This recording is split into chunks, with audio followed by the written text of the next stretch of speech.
Hi there, welcome to the second of the song descriptions from the Viewfinder album. Okay, so next up is Unwind. Now, I've talked a lot about Unwind in the past. It's one of my favourite songs I've ever written. It, of course, appeared on the Refresh EP.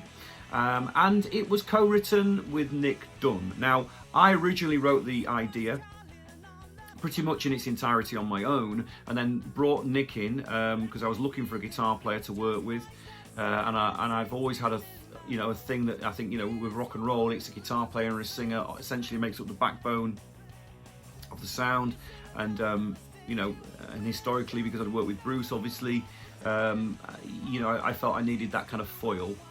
So I worked with Nick, and Nick's a very, very talented, very exciting guitar player. And I took him the idea of Unwind, and he said to me, and I hadn't fully formed the chorus, we were just working on the idea, and he said, well, why don't you just use the same chords in the verse and double them up so that they change twice as fast and create a chorus over that, which is exactly what I did. So I thought that was his involvement in that song, really, and it was a very clever and I think very smart way of looking at it.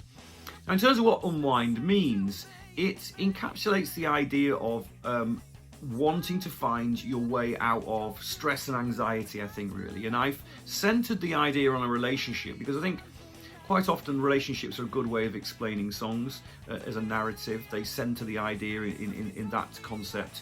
But really, I think it's yet again one of those songs that I'm probably talking to myself about, feeling the need to try and escape the sense of impending doom or anxiety and stress for whatever reason, because I think it's one of those kind of frustrating human traits, is to kind of become obsessed with the problems.